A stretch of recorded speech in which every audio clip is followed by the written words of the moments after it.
नमस्कार, मैं पायल गुप्ता और आप देख रहे हैं वीर सूर्या टाइम्स। दिल्ली के रामलीला मैदान में पूर्व सांसद एवं डोमा के राष्ट्रीय अध्यक्ष डॉक्टर उदित राज के नेतृत्व में संविधान बचाओ रैली का आयोजन किया गया। इसमें पूरे देश से हजारों की संख्या में लोग मौजूद रहे। महारैली को सफल बनाने के लिए कांग्रेस के राष्ट्रीय अध्यक्ष मल्लिकार्जुन खड़गे मुख्य अतिथि के तौर पर मौजूद रहे। क्या कहना था मल्लिकार्जुन खड़गे का, देखिए मनीष सूर्यवंशी की खास रिपोर्ट। पार्लियामेंट है, उम्मीद है आपको कि आप लोग जो आरोप कहते हैं कि सरकार चलने नहीं देती पार्लियामेंट, कल आपको उम्मीद है कि चलने दें? हम चलने नहीं देते, ये उनका आरोप है। मेरा आरोप ये है 2 मिनट में अड़चन होता तो उसको चलने दे, तो सरकार खुद ही अड़चन करने लगा रही। 5 मिनट में अड़चन कभी सुने आप? कितने लोग वहाँ पर चुन के आए, लोगों की अपेक्षा रहती है कुछ चर्चा हो और कुछ बातें निकले उनके लिए। उससे पहले ही हाउस अड़चन होता है कि ये लोग डिस्टर्ब कर रहे हैं, बात नहीं करने दे रहे, तो ये उनकी गलती है, हमारी नहीं। और सदन चलाना, इसके लिए वो लोग पूरी कोशिश करना, दूसरे विपक्ष को भी विश्वास में लेके चलाना। किसी चीज को अगर हासिल करना है उसमें यूनिटी होना चाहिए। अब जब तक यूनिटी नहीं आएगी तब तक आप लोग कुछ भी हासिल नहीं करेंगे। मैं इसलिए कह रहा हूं, अगर हम टुकड़े टुकड़ों में बांटेंगे और कन्याकुमारी से कश्मीर तक अगर हम एक नहीं होंगे, बंगाल से लेकर गुजरात तक हम एक दूसरा का सहकार नहीं करेंगे, तब तक कोई चीज हम हासिल नहीं कर सकते। अब हमको 4-5 चीजें हासिल करने के लिए ही लोग कोशिश कर रहे हैं। सिर्फ आपका एक ही संगठन नहीं है, लेकिन देश के हर संगठन ये चाहते हैं कि इस देश में संविधान को बचाना चाहिए। संविधान बचा तो हम सब लोग बचेंगे। इसीलिए हमको एक रहकर इस संविधान को बचाना होगा और हर पार्टी के लोग अपने अपने हिसाब से काम कर रहे हैं। उसके साथ ही हमको लोकतंत्र को भी बचाना है, और लोकतंत्र नहीं बचेगा, आपकी हिस्सेदारी नहीं बढ़ेगी। और बाबा साहब अम्बेडकर का ये देन है कि उन्होंने जो संविधान रचना करते हुए, जैसा कि पंडित जवाहरलाल नेहरू जी 1952 में 1922 में एक कांग्रेस के अधिवेशन में रेजोल्यूशन पास किया था। क्या किया था कि उन्होंने आजादी के बाद हम सभी लोगों को एडल्ट फ्रेंचाइज देंगे। उस वक्त ब्रिटिश के जमाने में सिर्फ चंद लोग वोटर्स थे।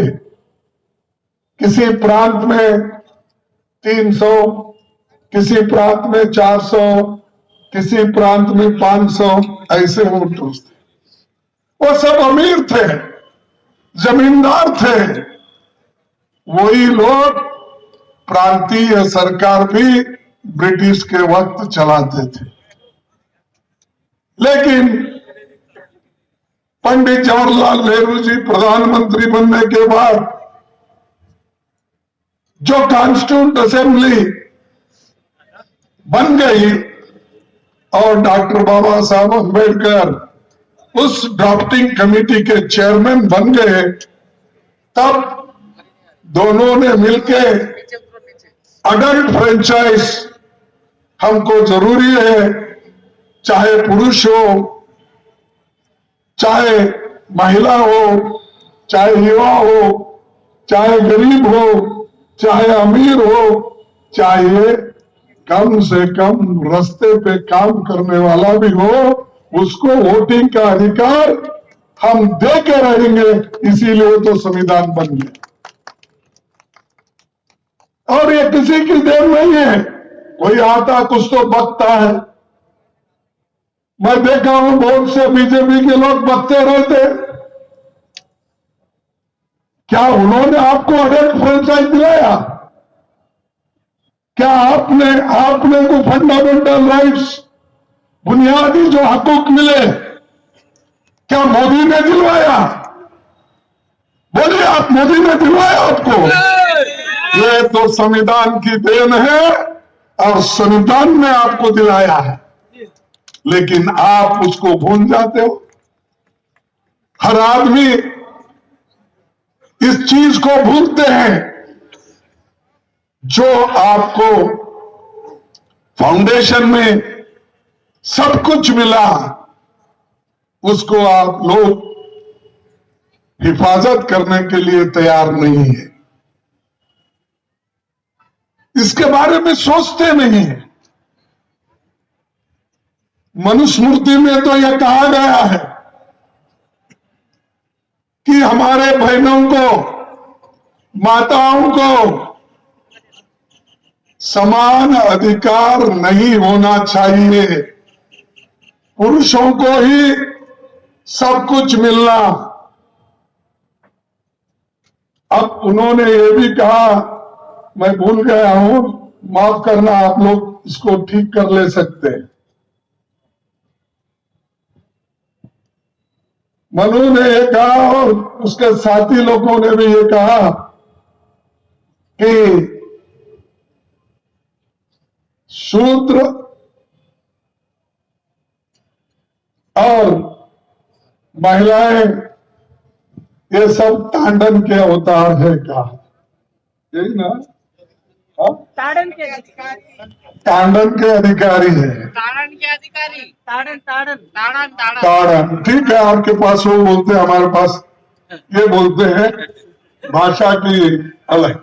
लेकिन आपके पास महिलाओं के लिए ये है, लेकिन आजादी आने के बाद महिला आज प्रधानमंत्री बन सकती है, देश के अध्यक्ष बन सकती है, एमपी बन सकती है, एमएलए बन सकती है, जिला पंचायत अध्यक्ष बन सकती है, मेयर बन सकती है। ये सब किसका देन है? संविधान का। इसीलिए संविधान बचाओ, ये आंदोलन जो है हर जगह चलना चाहिए। ये मेरा तेरा नहीं है, ये तो सबका है। अगर सब एक रहेंगे तो कुछ हासिल करेंगे, अगर एक नहीं तो किसी को कुछ नहीं मिलने वाला है। सभी लोग डॉक्टर अम्बेडकर नहीं बन सकते। एक व्यक्ति ने कॉन्स्टिट्यूंट असेंबली में जाकर सबको मनवाकर जो हमारे को मूलभूत अधिकार दिलाए, और उसी के साथ जो कांग्रेस पार्टी ने उस वक्त उनको साथ दिया, और उसका जिक्र मैं पार्लियामेंट में बहुत बार किया हूं। आज भी हमको वैसा ही रहना चाहिए, और लोगों को ये मालूम होना चाहिए कि देश एक है और देश में सब एक है। कोई भेदभाव नहीं होना चाहिए। लेकिन आज जब राहुल गांधी जी ने जातीय जनगणना की बात उठाई तो मोदी और शाह जी ने ये उठाया, ये देश को तोड़ने की काम कर रहे हैं। अरे भाई, देश को तोड़ने की काम उन्होंने कर रहे हैं, देश को जोड़ने के लिए उन्होंने जाति गणना का डिमांड किया है। और हम भी बात करते हैं वो, उसमें आपको मालूम होगा कि कौन सी कम्युनिटी कहां है, उसको क्या करना चाहिए, इकोनॉमिकली कैसा है, सोशली कैसा है, कितनी खेती उसके पास है, कितनी नौकरी उसके पास है, ये सब निकालने के लिए उन्होंने ये जाति जनगणना का बीड़ा उठाया। और हमारा काम है, जिन लोगों को इससे फायदा होता है वो लोग पहले उठना चाहिए। अगर वो लोग पहले नहीं उठे, फिर दूसरा क्यों आपके लिए आएगा, मदद करेगा? या आप सोचिए। अरे जब मेरे को एक बात याद आती है, महात्मा गौतम बुद्ध ने जब अपना धर्म का प्रचार करते वक्त उनके साथ सिर्फ उन्होंने जो दीक्षा दी, सिर्फ 5 लोग थे। और 5 लोगों के साथ उन्होंने धर्म का जो प्रचार किया, आज दुनिया भर में बुद्ध का नाम, अंबेडकर का नाम प्रसिद्ध है। गुरु नानक जी सिर्फ 5 प्यारों को लेके उन्होंने अपने विचार, अपना धर्म का प्रचार किया। आज 3-4 करोड़ से भी ज्यादा लोग गुरु नानक के उसूलों पे चलते हैं।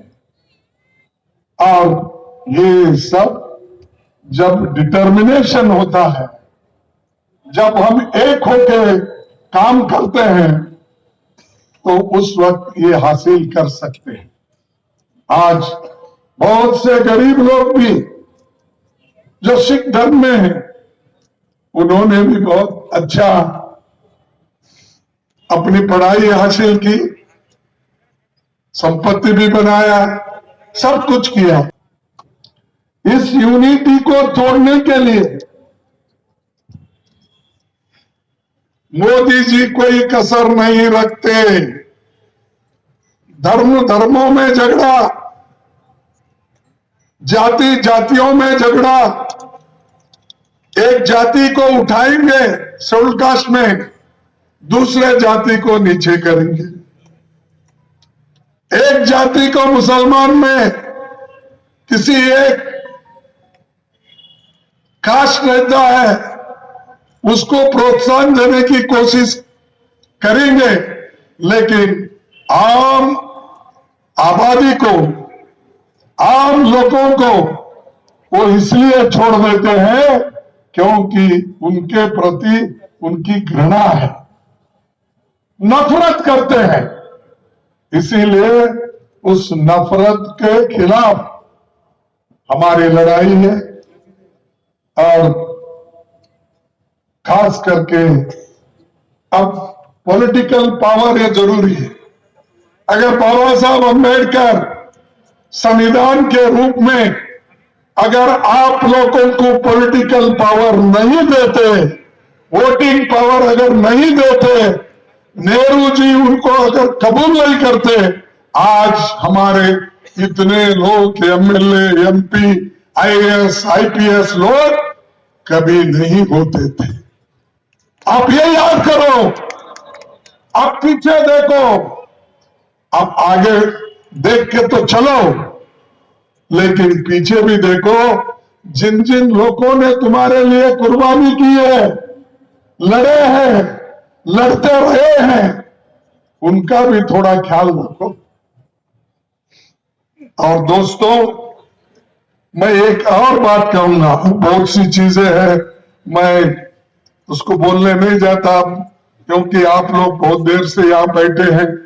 तो जब बीजेपी केवल अपने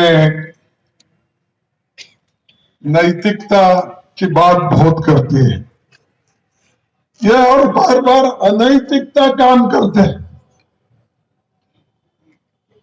बीजेपी क्या करती है? बीजेपी आपके वोट चुराती है। कैसा चुराती है? ईवीएम की वजह से। और वो वोट चुराती है, और यहां तक कि नहीं, एमएलए को भी चुरा के भगा लेके जाती है। जैसा महाराष्ट्र में, कर्नाटक में, उत्तराखंड में, मणिपुर में जो हुकूमत हो गए हैं, वो सब चुरा के, एमएलए को चुरा के लेके गए। और बीजेपी चुनी हुई सरकार को भी चुराती है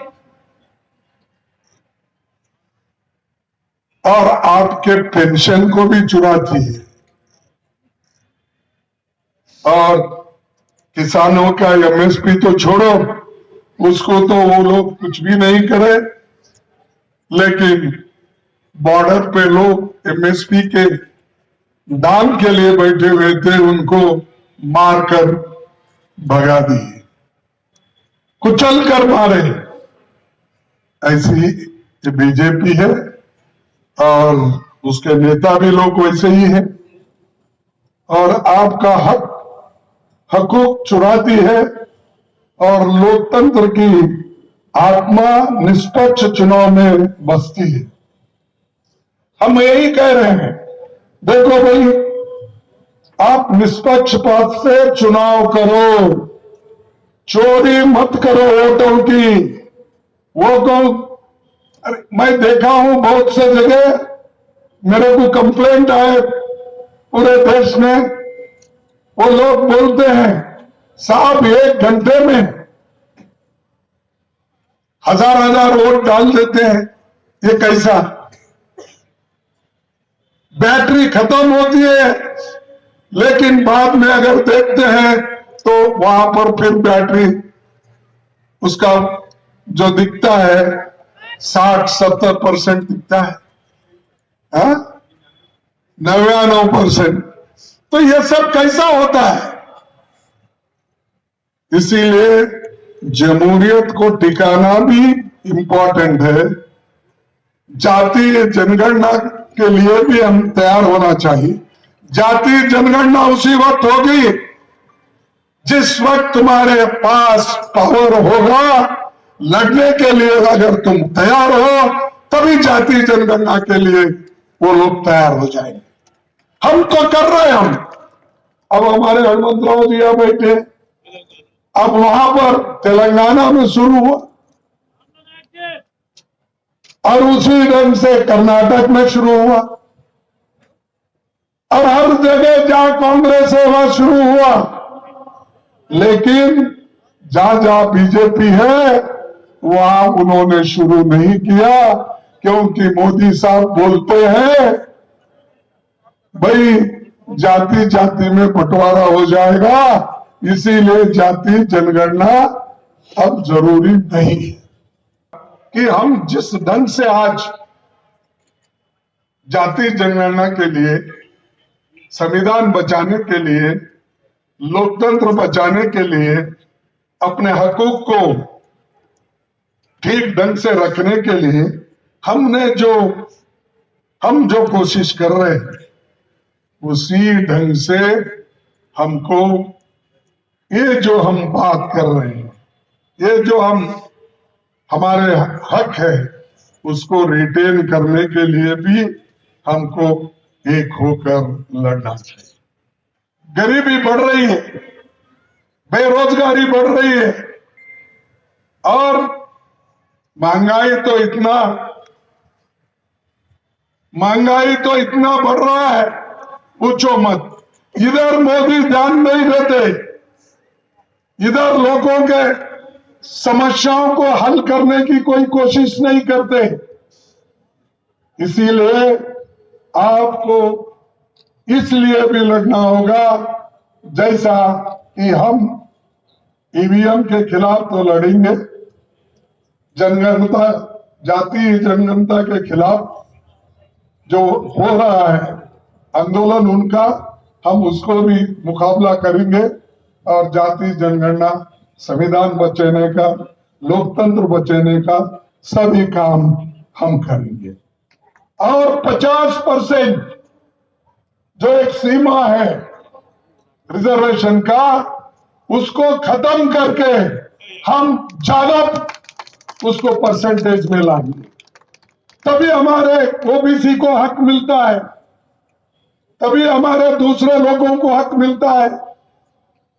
अगर आप ये नहीं करेंगे तो आपको आरक्षण का 50% बढ़ाने का भी ये नहीं करने देंगे। और मैं ये जो दलित, ओबीसी, माइनॉरिटी, आदिवासी परिषद की स्थापना 2-3 महीने पहले ही करी है। देश के वर्तमान हालात ही इस तरह के हैं। इन हालातों में जो 20 और 80 हो रहा था, उसको 85-15 करने का प्रयास की बुनियाद है अध्यक्ष जी। एक गैर राजनीतिक संगठन है, ज्यादातर कर्मचारी हैं, ज्यादातर एनजीओ के लोग हैं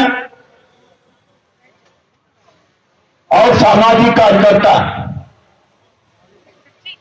हमने संविधान बचाने की कसम खाई है। संविधान खतरे में है जब जाति और धर्म भेद करके किसी का घर गिराया जाता है और पूरी न्यायपालिका की प्रक्रिया को बाईपास किया जाता है, तो संविधान खतरे में तो यही है कि न्यायपालिका का मतलब नहीं है। जबकि सरकार के 3 अंग है, न्यायपालिका, कार्यपालिका, विधायिका। संविधान खतरे में इसलिए है कि आज बोलने की आजादी नहीं है। चुनाव आयोग अपनी भूमिका नहीं अदा कर पा रहा। किस तरह के आज पत्रकारों को बोलने की आजादी छीन ली गई।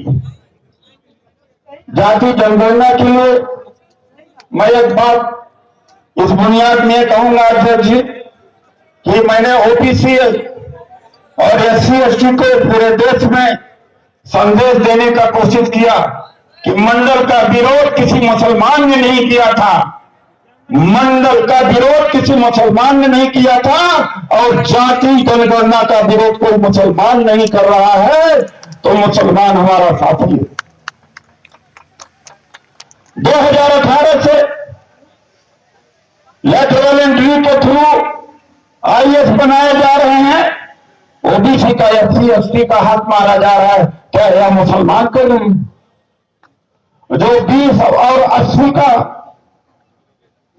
पूरा षड्यंत्र रचा जा रहा है। हम नागरिक समाज हैं, हम सिविल सोसाइटी हैं, हमारी भी जिम्मेदारी होती कि हम भी आवाज उठाएं। राजनीतिक दलों की जिम्मेदारी तो होती है, हमारी भी जिम्मेदारी होती है।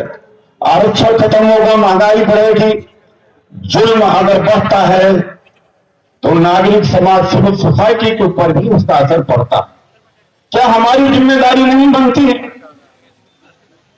1921 में वक्फ प्रॉपर्टीज का सर्वे होता, क्या कांग्रेस की हुकूमत थी उस समय? जो ये कहा जाता वक्फ एक अमुक पार्टी की देन है, वो भी झूठा है।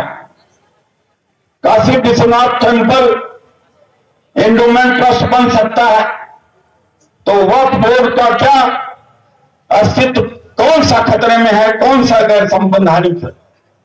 माननीय अध्यक्ष जी, बैकग्राउंड में है, संविधान चिल्ला रहा है, constitution is a living body, मुझे बचाओ। ईवीएम कह रही है कि मुझे हटाओ। ये हमारे मुद्दे हैं और आरक्षण की सीमा 50% से ज्यादा बढ़ाई जानी चाहिए। मेरे साथ पूर्व राष्ट्रीय अध्यक्ष महिला विंग की सविता कादियान मौजूद हैं। मैडम, आप आई प्रसंग की रैली में, क्या कहेंगे? बहुत बढ़िया। जो हमारे आज ये माननीय डॉक्टर उदित राज जी के नेतृत्व में जो एक महारैली का आयोजन किया गया है, संविधान व वक्फ को वोट बचाने, ईवीएम हटाने और जातिगत जनगणना और सामाजिक न्याय के लिए जो ये जबरदस्त रैली है, आज उसका आह्वान किया गया। और इस रैली में बहुत ही जबरदस्त एक जन सैलाब उमड़ के आया है, जो कि बहुत ही ज्यादा चिंतित है कि लगातार जो हमारे संवैधानिक अधिकार है और उनका कहीं ना कहीं जो लगातार उसको खत्म किया जा रहा है, तो आज उसको बचाने के लिए ये बहुत बड़ी रैली की गई है, जो कि बहुत ही सफल रही है। खड़गे साहब आए, उन्होंने कहा जो लाल किला है वो मुसलमानों ने बनवाया, कुतुब मीनार है मुसलमानों ने बनवाया, फिर भी मोदी जी लाल किले से भाषण देते हैं, ऐसा क्यों? देखिए, ये तो सच्चाई है। भाषण तो बेशक लाल किले से देते हैं, लेकिन आजकल जो एक बटोगे तो कटोगे, एक है तो सेफ है, जो इस तरीके के डायलॉग चल रहे हैं, ये कहीं ना कहीं राजनीति के एक शस्त्र है जो कि लोगों को बांटने के लिए काम किए जा रहे हैं। अगर ऐसा हो तो वाकई ही लाल किले की प्राचीर से जो 15 अगस्त पर भाषण दिया जाता है, वो जगह भी बदलनी चाहिए, देश की तस्वीर भी बदलनी चाहिए। अगर बात करें, आज उदित राज जी की रैली थी, करीबन लाखों की संख्या में लोग मौजूद थे, लगभग बताया जा रहा है।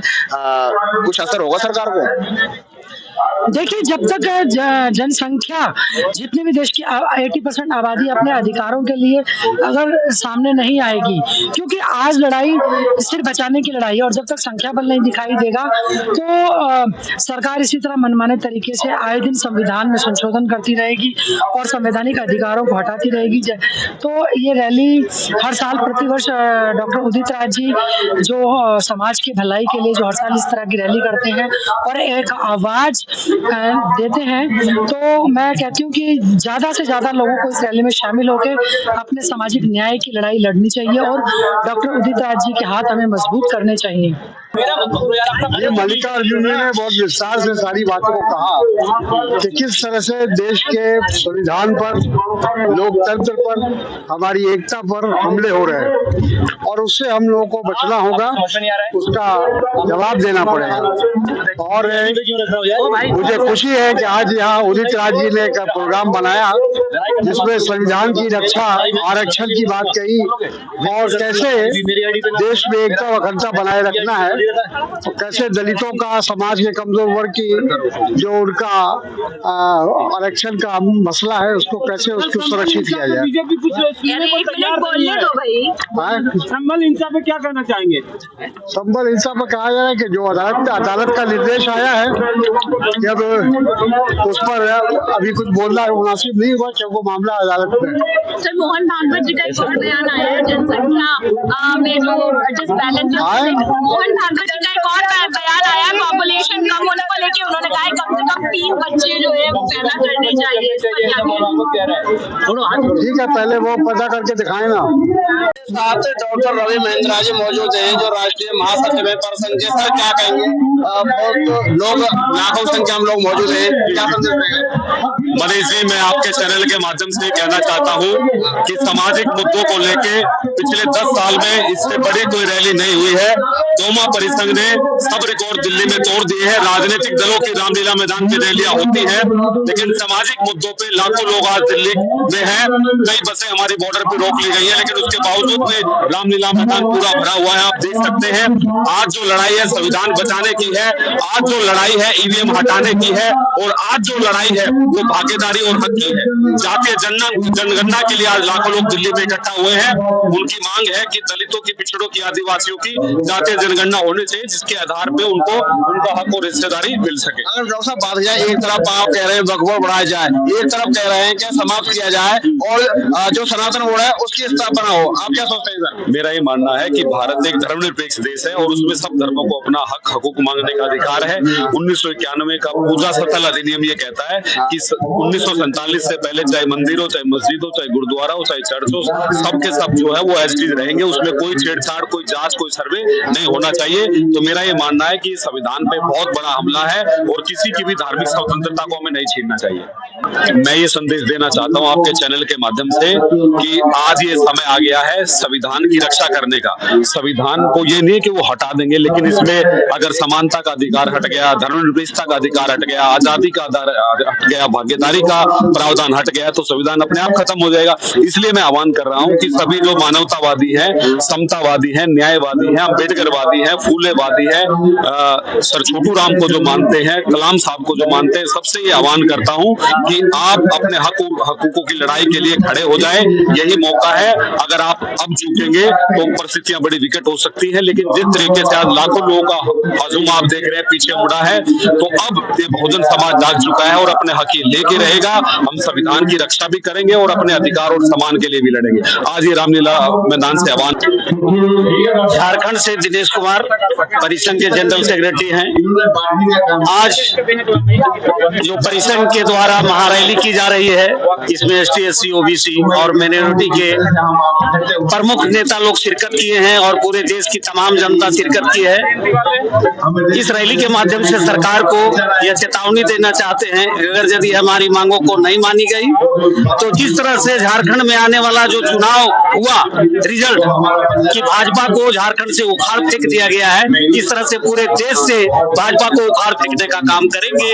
यह जो है मोदी जी, माननीय ये गृह मंत्री साहब राजनाथ जी, ये सब सुन ले, कान खोलकर सुन ले कि उनकी अब नहीं चलेगी। संविधान को किसी भी हाल पर छेड़छाड़ किए तो संवैधानिक पद पर आपको रहने का कोई अधिकार नहीं बनता है। इस हजारों संख्या में लोग आए बंजारा समाज की तरफ से। देखो, बंजारा समाज ये देश को रेलवे मार्ग और नेशनल हाईवे से बताया, मगर अब तक बंजारा समाज को कहीं में रिकॉग्नाइज नहीं करते, कहीं में गौरव नहीं देते। अभी तक 17 साल हो गए भारत देश में इंडिपेंडेंस डे आके, अभी तक ये बंजारा समाज को रिकॉग्नाइज नहीं करते। ये बंजारा समाज के एक ही ड्रेस, एक ही ट्रेडिशन, एक ही कल्चर, एक ही बोले, मगर आज तक 12 करोड़ समाज, ये बंजारा समाज एक ही भाषा बोलेंगे तो एक भाषा को और बोले में एट शेड्यूल में कहीं को नहीं इंक्लूड करेंगे। और जो डॉक्टर रामराव महाराज है, भारत रत्न डिक्लेयर करना है, जो हमारा बंजारा समाज के भगवान सेवालाल महाराज को आज जयंती को नेशनल हॉलिडे डिक्लेयर करना, ऐसे कैसे पूरे डिमांड से आज तेलंगाना से और MLC रामलू नायक जी नेतृत्व में एक हजार आदमी आज रामलीला मैदान में डॉक्टर उदित राज साहब के मदद करने के लिए आज SC ST BC OC के आज कितने अन्याय हो रहे, उसके बाद से आज हम रामलीला मैदान 2000 किलोमीटर ट्रैवल करके आए हुए। मेरे साथ कुछ बंजारा समाज की महिलाएं, मैं उनसे बात करूंगा। आप देख सकते जिस तरह बंजारा समाज की महिला आई है और अपने हक की बात कर रहे हैं। मैडम क्या कहेंगे आप?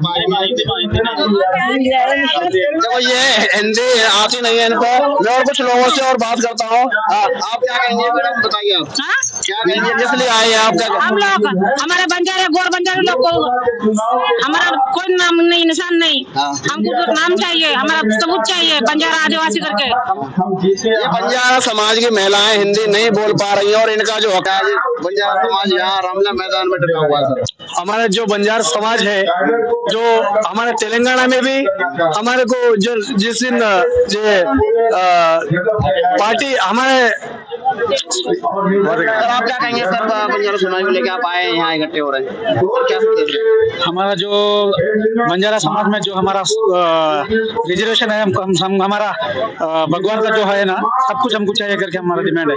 सर आप क्या कहेंगे? उसके लिए 12 करोड़ बंजारा समाज कहाँ जो है, तो उसके और आगे बढ़ना बोल के हाँ, हमारा उसके लिए अभी हतीराम बाबा का मठ भी थोड़ा जो दुरंत राज्य के नेतृत्व में पूरे देश से लोग आते हैं, बंजारा समाज भी उन्हें समर्थन करने के लिए। आपकी क्या प्रमुख मांग है? आप अपने को कहा राष्ट्र में कौन सा देश में अपना पूरा एक ही लिपि होना बंजारा है, उसके अपने के किताब के पढ़ने लेके अपने आने के बच्चा पढ़ने के लिए उसके लिए अपना पाठ्य पुस्तक में आ रहा। और बंजारा वाला कौन है हम ना पहचान सकते बोल के हम लोग को दूर दूर भगा रहा है, मगर नजीक नहीं ले सक रहा है।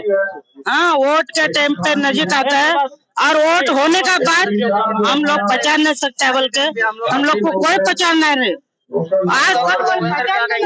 वोट का समय हमें को पहचान सकते हैं, लेकिन बाद का टाइम में हम लोग कोई पहचान नहीं सक रहे। बंजारा समाज में हम लोग भी रह रहे हैं करके है ना तेलंगाना में।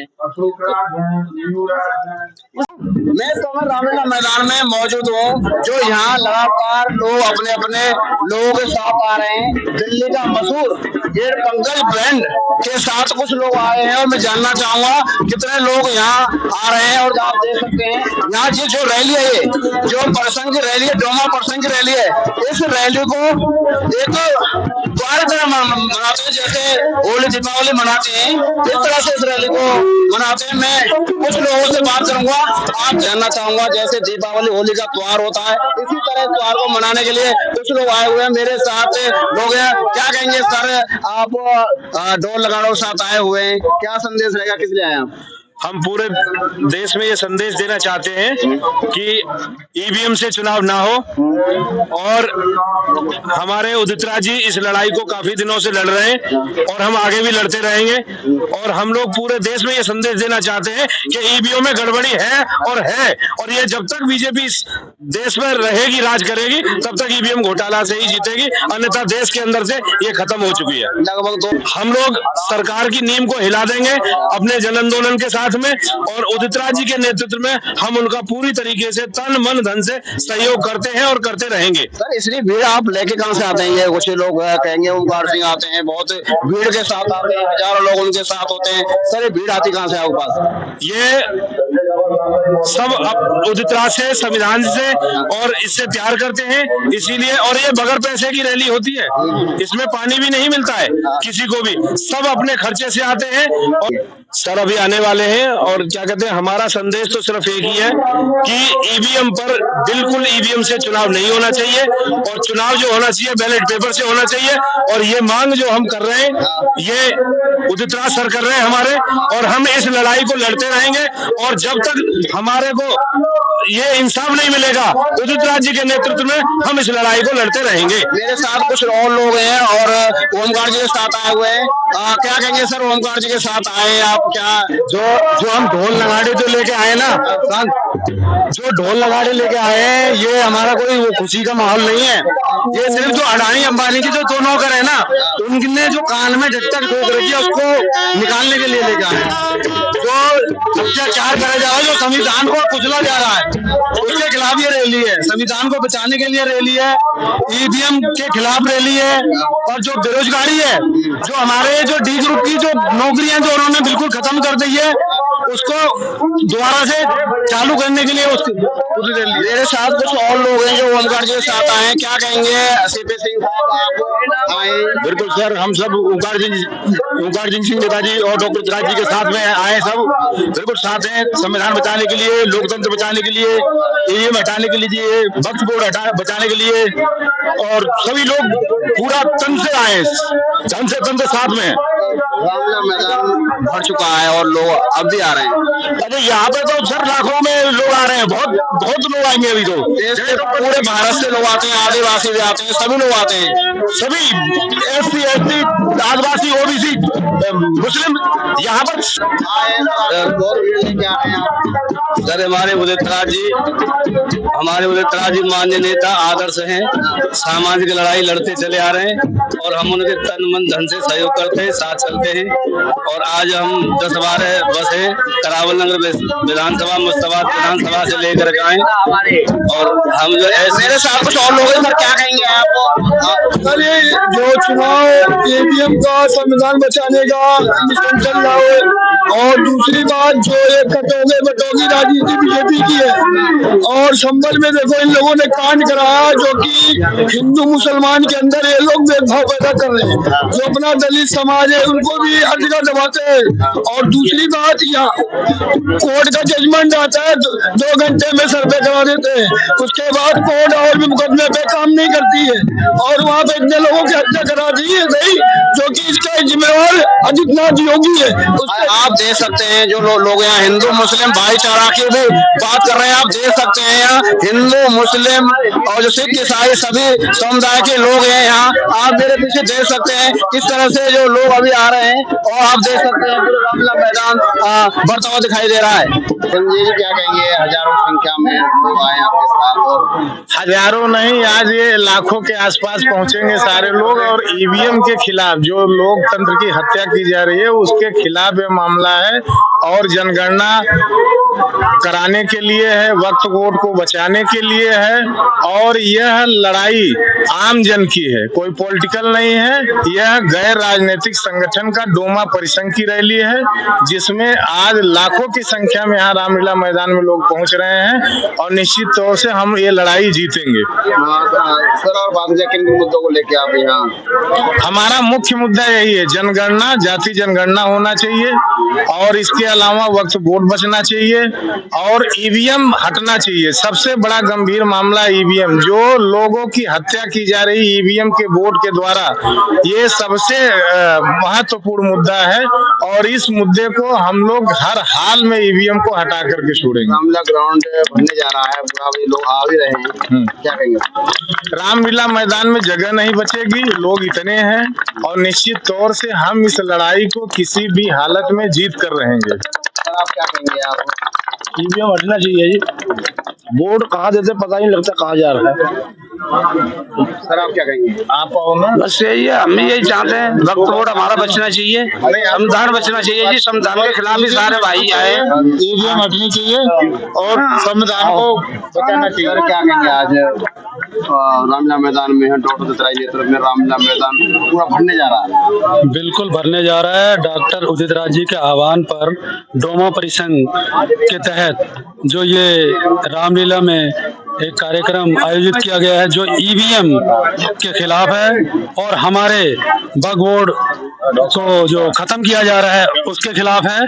उदित राज जो मंच से खुद आकर लेने आए, एक जो जनता के लोग हैं यहाँ, आप देख सकते हैं किस तरह से उदित राज जी खुद मंच से नीचे आए हैं और कुछ लोगों को लेने आए, आप देख सकते हैं। और यहाँ जो हजारों संख्या में हर पूरे देश से लोग यहाँ आ रहे हैं, आप देख सकते हैं किस तरह से लोग आ रहे हैं यहाँ। और डॉक्टर उदित राज जी के नेतृत्व में ये रैली की जा रही है, इस हजारों संख्या में लोग हैं। उदित राज जी स्वयं मंच से उतरकर